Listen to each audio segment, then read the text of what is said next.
Welcome to WCW Spring Stampede 2000, the first pay-per-view presented by the new WCW under Vince Russo and Eric Bischoff. The war between the New Blood and the Millionaires Club truly begins tonight as a series of tournaments take place to crown new company champions. 12,500 are inside the United Center in Chicago, Illinois. 115,000 have bought the show on pay-per-view, which is a huge improvement over last month's uncensored show, and this proves that there is interest in this new company engrossing storyline. Tony Schiavone lets us know that Eric Bischoff and Vince Russo have relaxed the rules tonight. We're going to see fights in the ring while the referees have been told to ease up on disqualifications. No doubt this will get contradicted at some point, but we'll wait and see what happens. The intrigue of a pay-per-view under the new WCW creative regime is enough to keep me interested, even if I'm not a fan of tournament shows. We have a US title tournament and a tag team title tournament to get through tonight, plus we're going to crown a new world champion. Let's see what went down, and let's hope it's at least an entertaining show. One final thing, I highly recommend checking out episode 231 of Reliving the War before you continue on here. You really will get a lot more out of this event if you understand the backstory that was all put into place on the last episode of Nitro. I won't be going over what happened on Monday night in this video because it's already been covered, so please take the time to check out Reliving the War 231 so you're all up to date.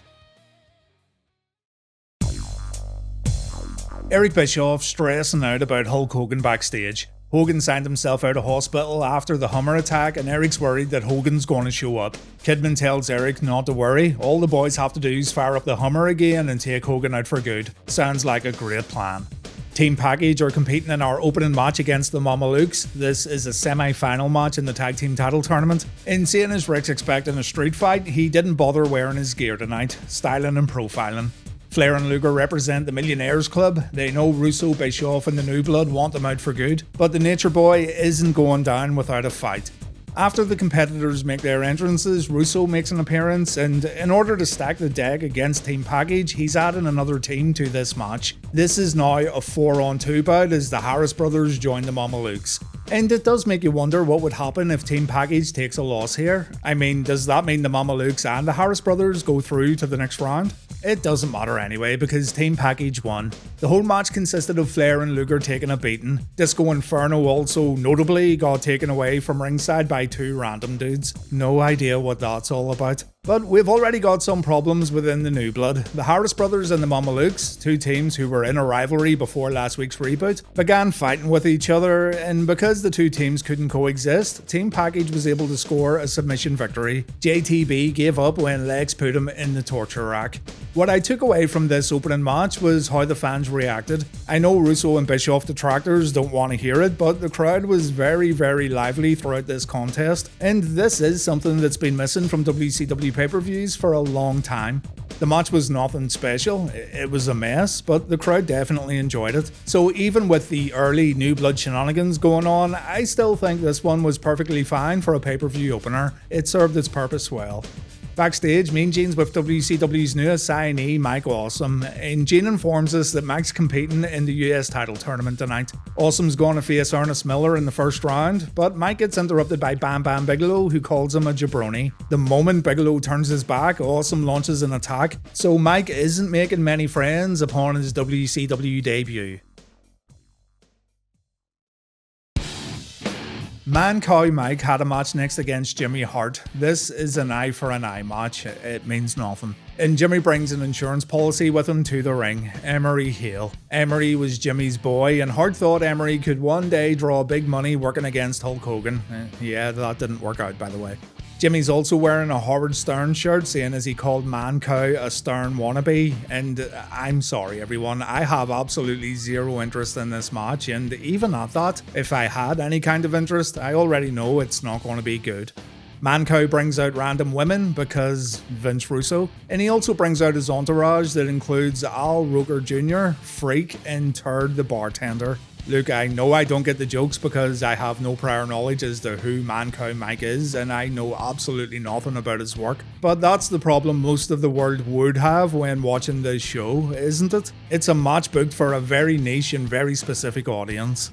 Mancow calls Jimmy a piece of shit, he sucks up to the Chicago audience, he attacks Jimmy from behind, and yeah, I mean, look at it.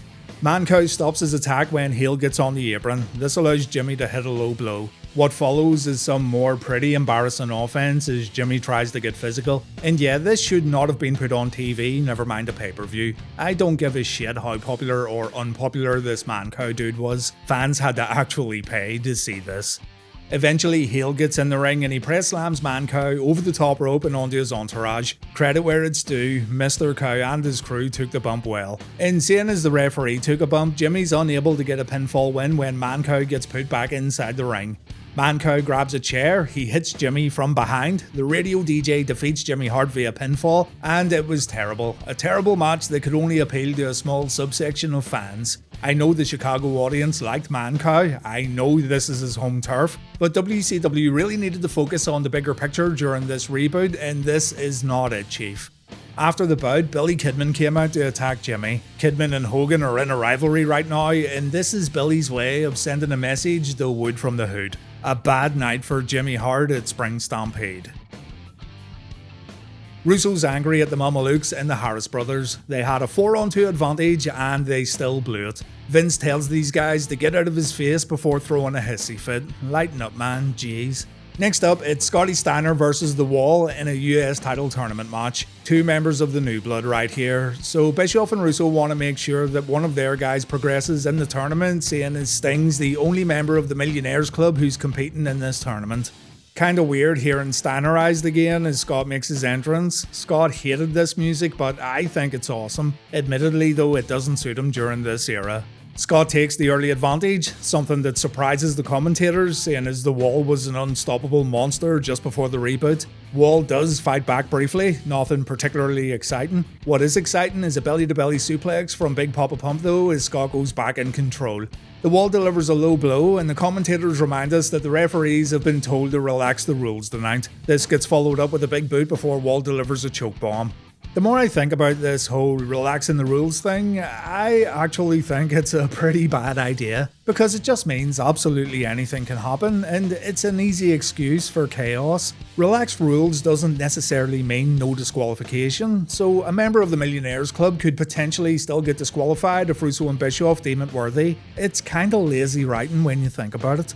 Wall gets dropped on the top rope before the two head outside. Scott gets launched into the guardrail before Wall grabs a table from underneath the ring. The two have a scuffle and Scott's able to blind Wall by raking his eyes. And Scott puts the referee in front of him, which leads to a visibly impaired Wall chokeslamming Slick Johnson through the furniture.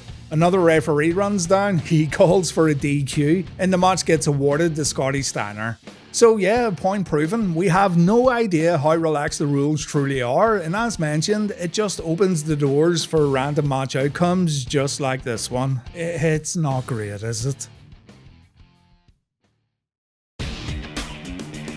Bam Bam Bigelow attacks Ernest Miller backstage. Bigelow wants to face Mike Awesome, so he takes the cat out and he replaces him in our next US title tournament match. Bigelow attacks Awesome during Mike's entrance, and this is all absolutely fine and dandy according to Mike Madden. In this new WCW, you're apparently encouraged to take opportunities like this when they present themselves. So tell me, why wouldn't other people get attacked and replaced before their matches and we'll just have a big fucking free-for-all? If there's no rules and there's no order, then all you're left with is chaos. And that's what we've witnessed already in 3 of our 4 matches so far. We've had the Harris brothers join a tag team match, we've had a disqualification when the commentators hammered home how the rules were relaxed for tonight's pay-per-view, and now we've got a replacement competitor moments before the match takes place. The two brawl on the outside before getting in the ring. The action here is very brief and Bigelow gets sent back out after a clothesline. Awesome follows him with a dive over the top rope. More brawling on the outside leads to Bam Bam getting dumped over the barrier, and Mike shows off more agility when he dives over the guardrail for a forearm shot. As much as I'm not enjoying how this pay-per-view is already playing out, I, nor anyone else, can really deny how good it is to see Mike Awesome do his thing, and he keeps it up when the two head back inside the ropes. His diving clothesline looks good, and there's something great about seeing these kind of moves from a bona fide heavyweight. The way Awesome moves for someone his size is truly a sight to behold. Bigelow fights back, he's able to perform his diving headbutt, and that's when we get brought back to the reality of this new WCW. Ernest Miller gets in the ring, he delivers a standing sidekick, and this is not grounds for disqualification. Miller grabs a microphone. He says he's going to dance for the people after putting on his ruby slippers. And yeah, we get a little dance in the middle of the match, a match that I thought the Cat was no longer part of. Awesome stops Miller with a hard clothesline. He then goes up top. We see a big splash from Mike Awesome, which again, admittedly looked insanely good. And Mike pins Miller to win the match. I thought Ernest didn't fucking, you know what, forget about it. I will say this though, at least it's different. It feels like there's going to be moment after moment we can pick apart during this pay-per-view, which at least gives me something to talk about. Eric Bischoff still stressing out about Hulk Hogan showing up. Kidman and Russo tell Eric to relax, but after what Kidman did to Jimmy Hart, Eric's certain that the Hulkster is going to appear at Spring Stampede. Buff Bagwell and Shane Douglas get interviewed backstage. They say it's all about the new blood now, and Shane says Space Mountain is officially closed as of tonight. That limo riding, jet flying bullshit is now over, and it's now time for the new blood. Shane and Buff need to beat Harlem Heat 2000 in order to get a match against Team Package, and that match is coming up next. We get the usual 4-man brawl to kick this one off, and it settles down to Stevie Ray and Douglas. Shane's quick to tag out after Stevie misses an elbow drop, and when Buff gets in, he puts Stevie down with a swinging neckbreaker. I really don't care. I just want to see Big Titties get in the ring to see if there's any kind of improvement whatsoever. A blind tag brings Ahmed in, and yeah, his spinebuster looks spot on. We'll take these small victories where we can. Bagwell performs a Vader bomb. Both competitors then do the slow crawl back to their corners. Douglas and Stevie get tagged in, and Shane has to deal with Stevie and Big T while Cash takes care of Buff on the outside. Our match ends with Big T taking a low blow while the referee was busy shouting at Stevie Ray. Shane goes for the Pittsburgh plunge on Stevie, but it looked more like a fisherman's suplex. Still, this is enough to score Shane and Buff the win, and that means these two are going to face Team Package in the tournament final. Stevie and Big T have words after the bell. Sore balls or not, Ahmed really should have and could have broken up Shane's pin, but it looks like Harlem Heat 2000 could be breaking up very soon, and I say that's a good thing. This team's been dead in the water and it's benefited absolutely no one. Speaking of Booker, the man himself competes next. He's in the US title tournament and he's gonna face Sting. Booker's part of the New Blood, but that doesn't mean he likes Bischoff and Russo. He says Eric's been on his back after what happened on Nitro, but right now Book's focusing on the task at hand, beating Sting and advancing in the US title tournament.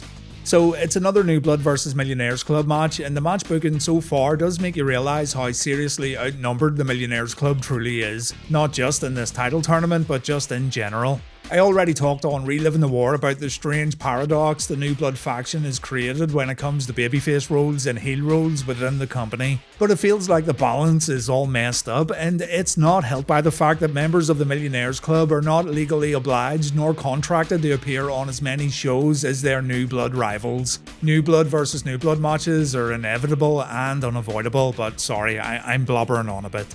These two seem to be on good enough terms, no underhanded tactics in the early going. Sting avoids a clothesline and a backhander, he delivers a body slam and a clothesline of his own. Booker gets sent out of the ring and he gets sent into a crew member sitting beside the barrier. The two end up fighting at the commentary table and the Stinger gets dropped on it. And when the two get back in the ring, Booker performs a back elbow that only gets him a 2. A Spring Stampede chinlock makes the price of admission totally worth it, no matter how crazy this show's been so far, and Booker follows up with a knee to the midsection and a knee to the face. Chinlock number 2 brings Spring Stampede ever so closer to being the best WCW pay-per-view of the year, and even though Sting's able to escape, Booker follows up with an axe kick. Booker's looking real good here, but he gets frustrated when Sting kicks out. Booker misses a Harlem sidekick, Sting takes advantage with a DDT. When the two get to their feet, we see a Stinger splash, but Book stops a second with a kick to the gut. The match then ends when Sting counters a suplex attempt and we see the Scorpion Death Drop. And yes, best match of the night so far. Just two guys showing what they could do inside the ring and doing so at a high level. After the bout, Booker brings Sting back inside the ropes. He shows respect with a fist bump. So already we're seeing New Blood guys getting along with members of the Millionaires Club.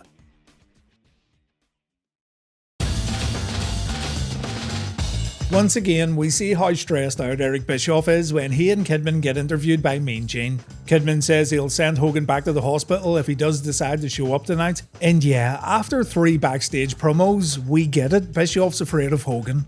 Kidman comes out for his US title match, another New Blood versus New Blood bout against Vampiro. On Monday Nitro, Vampiro turned on Sting, so after being in charge for just 1 week, Bischoff and Russo have tried to bring both Kidman and Vampiro to the promised land. Vampiro's feuding with the icon Sting, and Kidman's in a feud with the immortal Hulk Hogan. The potential for this match is pretty huge, but I'd be shocked if some shenanigans don't happen right here. A belly-to-belly suplex from Vampiro gets followed up with a diving clothesline. Billy Kidman comes in with a Hurricane Rana followed by a dropkick. Kidman then tries a few mounted punches in the corner, but Vamp counters with a seriously impressive release powerbomb, but old Vampy Balls makes the mistake of trying a standard powerbomb on Billy Kidman. Kidman performs his slingshot leg drop, Vampiro kicks out at 2. Madden comments that we could have seen this match years ago if the Millionaires Club stepped out of the way, and I guess he's forgetting that this match actually happened a few months ago in LA during an episode of Nitro. But sure, small details, right Mark? A suplex from Vampiro gets followed up with a Uranagi. The dumb shit tries another powerbomb and predictable results ensue. A front spin kick isn't enough to keep Billy down either, so Vampiro changes his match tactics and he goes for an arm breaker. They have lost the crowd here a little unfortunately, and the audience isn't making much noise. A bit of a shame because so far this match has been alright. Kidman delivers a DDT, and that's when the shenanigans begin. We cut to the backstage area, and Hulk Hogan has arrived to Spring Stampede. Again, to give credit, the crowd pops when Hogan shows up, and they pop again when Hulk begins making his way down to ringside. Madden says Hogan's only here to collect his pay-per-view bonus, and yeah, good point. Hogan is getting his pay-per-view bonus by just showing up tonight, but if WCW were stupid enough to pay him so much money, then Hogan's just right for taking advantage of it. Hogan dumps Kidman out of the ring by the neck, and on the outside, Wood from the Hood gets vicious. Kinda funny how Billy's new blood teammate has absolutely no interest in helping him out, and this is another problem with having so many new blood members. Logically, there's too few members in the Millionaires Club, and all it would take is for everyone to gang up on the old timers simply because of their strength in numbers. But instead, we get moments like this where the new blood just sit back and let their teammates take a beating. It just doesn't make sense. The beatdown ends with Billy taking a choke bomb from the ring steps onto the announce table. The table doesn't break, and so Hogan has to follow up with a body slam. Hogan then puts Kidman back in the ring. He tells Vampiro to cover Billy. The rules have been relaxed, ladies and gents, so there's no DQ. Vampiro goes on to the semi-finals.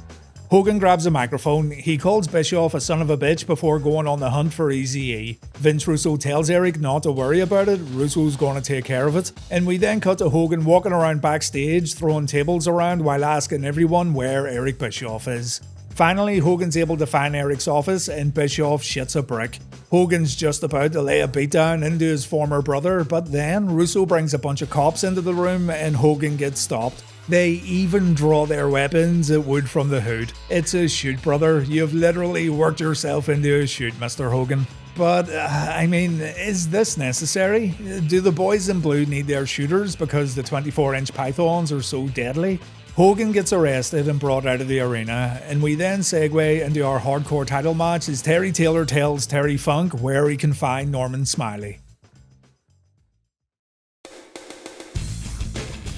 Guys, I don't know how much more of this wacky shit I can take. Terry Funk walks into the catering area, he asks everyone where Norman Smiley is. We've got about 30 or 40 stooges all pointing to the restroom, and so Terry heads to the toilets looking for Mr. Smiley.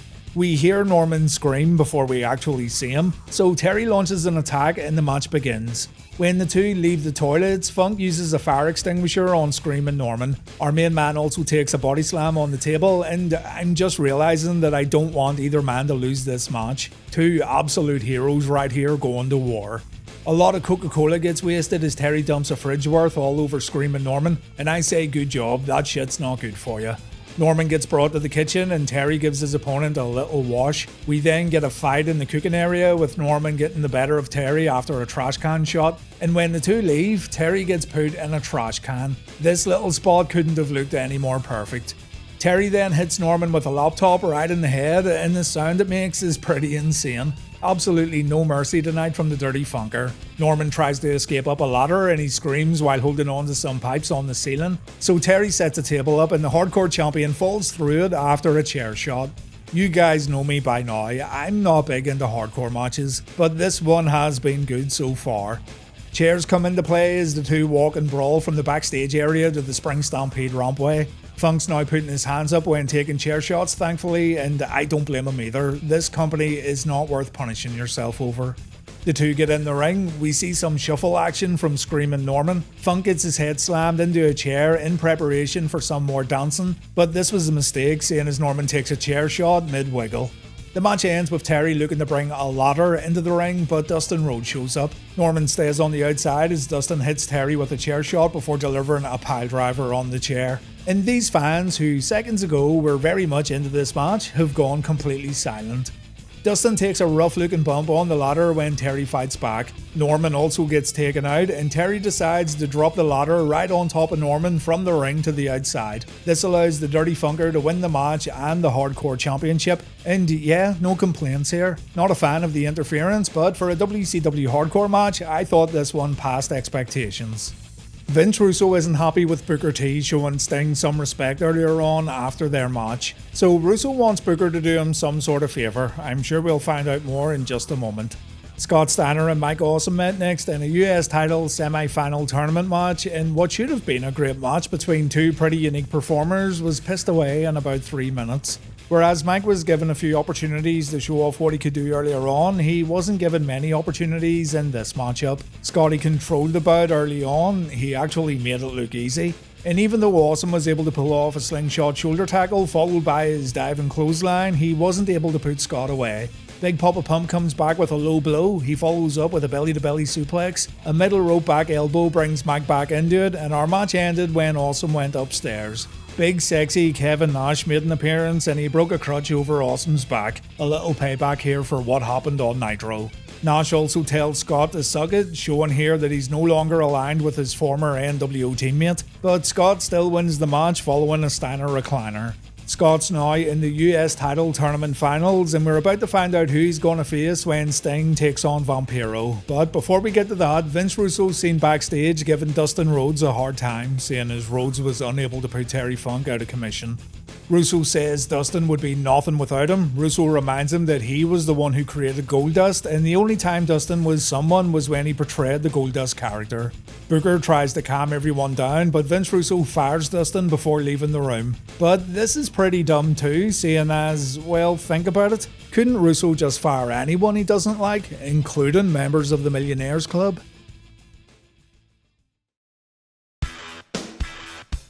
The brothers in paint explode, kind of. It's time for Sting to take on Vampiro.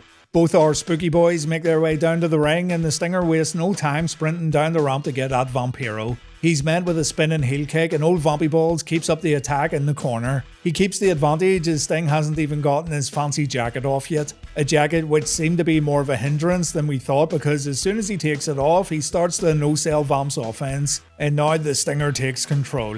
After a few shots in the corner, the fight spills to the outside and Vampiro takes a chair shot across the back before the two men head back inside the ropes. Sting connects with a body slam and he follows up with a top rope splash, but it only gets him a 2. Back to the outside we go. Sting misses a Stinger splash and his Stinger crashes into the guardrail. Vampiro scores with a standing sidekick before we get back inside the ring. Vampy Balls heads up top, but there seems to be a miscommunication here as he just ends up jumping down and instead he sends Sting to the mat with a jumping shoulder block. Sorta sums up this whole show so far, eh? Vampiro drops the leg brother and he follows up with a back suplex. Vamp heads up top again and I bet he wishes he didn't as the attempted spot gets horribly blown. It looked like Sting was supposed to catch him off the ropes and counter with a deathlock, but the two lads just crash into each other and they fall on their asses. To cover this up, Sting immediately hits a Scorpion Death Drop and he locks in the Deathlock for the tap out win. So Sting's heading to the finals of the US title tournament. Sting clearly didn't think too much of this match as he heads back up the ramp, and I don't blame him. Both Vampiro and Sting had better matches earlier in the evening, and there were quite a few little hiccups during this bout, most of which were timing related. Moving on, we're going to crown a new Cruiserweight champion through the medium of a 6-pack challenge. 2/3 of 3 count make their way out, and yeah, I'm disappointed that Evan isn't here either. They're about to grace us with a tune, but the rest of the competitors in this match won't let that happen as they all rush to the ring. Philistines, the lot of them. So yeah, we have Shannon Moore, Lash LaRue, Crowbar, The Artist, Chris Candido, and Juventud vying for the vacant title. Not only do we have 6 men in this match, but we've also got a further 3 valets on the outside. So strap in for some shenanigans, guys and gals. The ring eventually gets cleared and we have Candido and Shannon briefly squaring off. It seems no tags are necessary as Crowbar comes in to deliver a Northern Light suplex and a slingshot leg drop to Mr. Hard Knocks. A Dancy clothesline from Lash gets a 2, as does his whiplash finisher. Juventud then comes in and he's able to avoid a whiplash. He then scores with a Hoovy driver for a near fall. The Artist then eats a bulldog, not literally, while Candido takes a suplex from Lash on the floor. Daphne makes her way up top and she looks to deliver a Frankensteiner to Hoovy, but he moves out of the way and Crowbar takes the move. Hoovy, the champion of women everywhere, then tries to hit Daphne with a Hoovy driver, but Crowbar comes to the rescue. Lash ends up wiping them both out with a plancha anyway, so it didn't really matter. The Artist then gets in on the act with a dive of his own, as does Hoovy with a crossbody to the outside. And Shannon also joins the party after getting backdropped over the ropes on the Lash. Shane and David Flair then have a quick boogie before they scrap to the outside. The only two left in the ring are the Artist and Candido, and Chris misses a diving headbutt before getting put down again with a Samoan drop. Paisley slides a chair in as the Artist goes for his middle rope DDT, but some woman in her pajamas pushes the Artist off the ropes onto the chair, and Candido picks up the scraps to become the new Cruiserweight champion. Sunny days are upon WCW as Tammy Sytch makes her debut to align with Chris Candido. This match went for just over 5 minutes. That's less than the number of participants who competed. The whole thing was a giant cluster, and if you ever want to see a match that defines get your shit in, then this is it. After the match, Paisley and Tommy have a cat fight, if any of you deviants are into that sort of thing. We've reached the finals of the tag team title tournament. It's Team Package versus Buff Bagwell and Shane Douglas. Looks like we have an interested observer for this one, as Vince Russo accompanies Buff and Shane down to the ring for this title match, and he's also got his trusty baseball bat. Russo decides to bless our ears with his dulcet tones as he jumps on commentary, all while Shane Douglas talks smack to the Nature Boy. Buff offers a handshake to Luger, no doubt showing that he wants a clean, sportsmanlike contest, but Luger decides to kick Buff in the midsection. Bagwell quickly turns it around and Luger goes down after a clothesline. Buff decides this would be a great time to pose, but alas, Mr. Bagwell, it is not. Lex scores with a clothesline of his own and a body slam before Buff goes to the eyes before tagging in the franchise. Douglas keeps the advantage as the commentary team discuss the history between Shane and Flair, but Lex is able to turn the tide with a gorilla press slam that sends Shane scampering to the floor. Flair gets the tag and he goes after Shane. The franchise gets wrecked on the outside, but back in the ring, a thumb to the eye stops the Nature Boy's offense. Bagwell comes back in and Flair gets caught in the lights with a backdrop. Madden rips into Flair for ducking Shane for all these years and Tony yells bullshit. I just thought I'd point that out because Madden got hot about it a bit later on. Douglas and Buff remain in control by keeping Flair away from Luger. Rick gets a reprieve though after a clash of heads, but he isn't able to make the tag. Instead, he goes for the old Ray Stevens corner spot and Flair messes it up. Jesus Christ. So, to cover for this, Shane delivers some mounted punches in the corner while screaming F you Flair into the camera, which did make me laugh to be fair. They repeat the spot and this time it works out, but Package is able to clothesline Douglas from the apron and both legal men are now down. Flexi Lexi gets the tag and he runs wild on Bagwell and Douglas, much to the ambivalence of the crowd. Flair then locks in a figure 4 to Shane despite neither man being legal, and this causes Russo to drop his headset and stand by the ring as Buff breaks the hold. Bagwell goes for the blockbuster, Douglas holds Flair in place, but heel buffoonery ensues as Buff wipes out his partner. Flair covers Shane, again despite neither man being legal, but Russo pulls our referee out. Russo and Nick Patrick get into a shoving match on the outside, all while two rather large men enter the ring. It's Brian Adams, not that one, and Brian Clark. They take Luger out with a double chokeslam, and it's the debut of Chronic, ladies and gents. Russo puts the referee shirt on, kinda, and he makes the count as Buff covers Luger. And with that, we have new World Tag Team Champions, the duo of Shane Douglas and Buff Bagwell. We don't even get to see a celebration, a replay, or anything of that sort, as we immediately cut backstage to Mean Gene, who's with Big Papa Pump. He says Scott represents the new blood in this US title tournament final against Sting, but Steiner says he represents himself and no one else. Really? He then tells Gene to find the Stinger and to tell him that his ass belongs to Scott Steiner.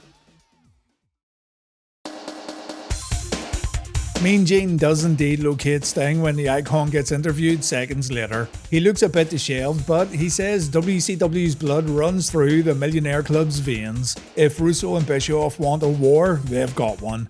The crowd are a little more excited for this one as the competitors get them heated up a bit before the bout. And we start with Sting nailing Scott with 2 drop kicks before Scott heads to the outside. Scott looks for a timeout, but instead he gets the Stinger launching himself over the top rope, but Sting gets too confident and his top rope splash fails to do any damage.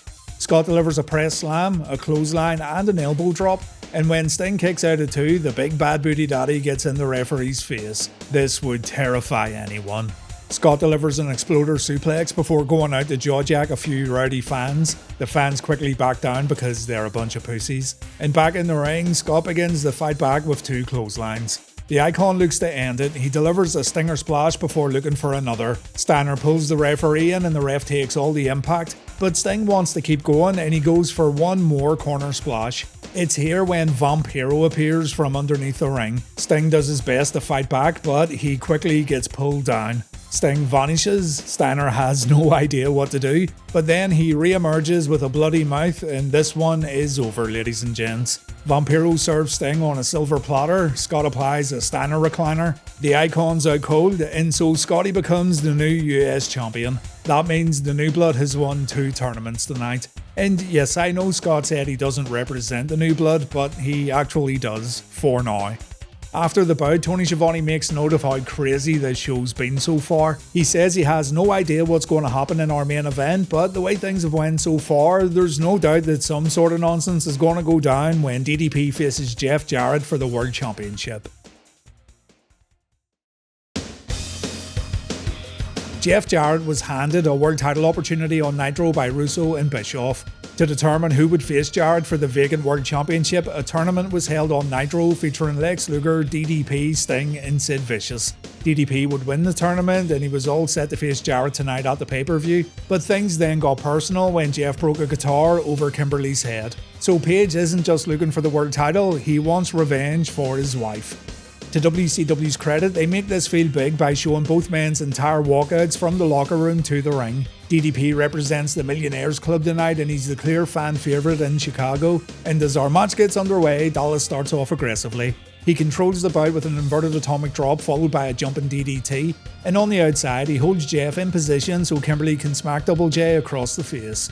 We then go for a brawl through the audience, which makes my job a lot easier, I guess. Absolutely nothing to talk about here. DDP does take a little break and he has a drink, but that drink gets spat out after a low blow. When the two get back over the guardrail, Jarrett uses Kimberly as a shield. It pays off too when he punches Dallas right on the jaw.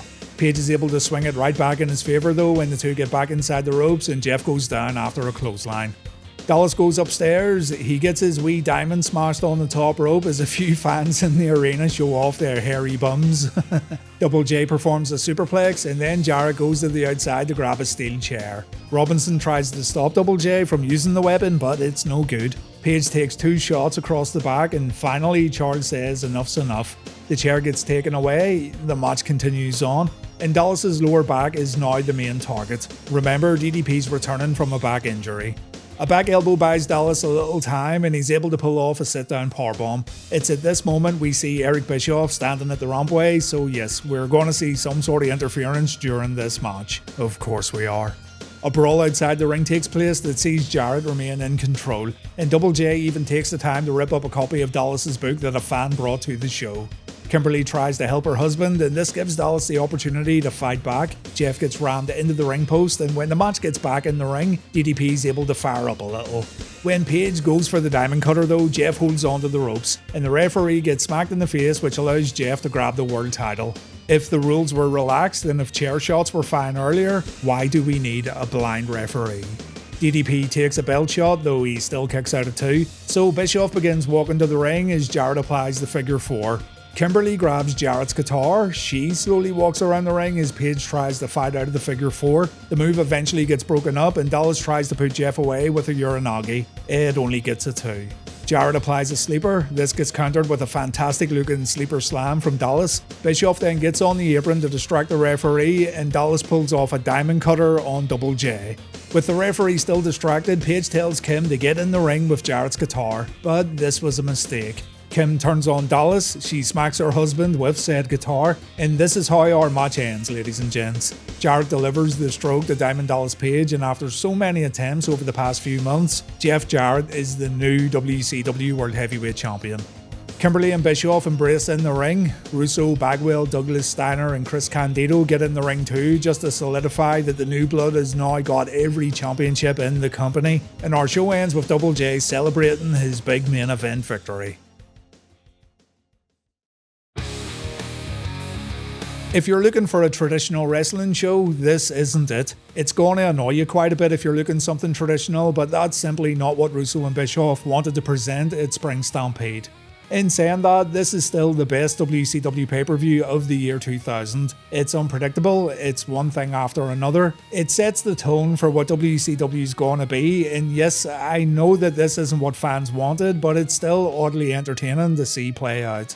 No doubt it'll become more and more frustrating as time goes on, and if you pluck this show out of nowhere to watch one evening without knowing any of the backstory, then you're immediately going to say it's terrible. But after Super Brawl 2000 and Uncensored 2000, this actually does feel like a breath of fresh air. Again, not a good wrestling show. I mean, 14 matches in 3 hours is enough to make anyone cry in the corner while in the fetal position. But I can't believe I'm saying this, but I'm not joking when I say you can do way worse when it comes to WCW in the year 2000. It really just shows how bad things have gotten, really. The New Blood hold all the gold, and we're going to kick off Nitro tomorrow night with a big old celebration. Join me next week for Reliving the War, and we'll see how the Millionaires Club bounce back.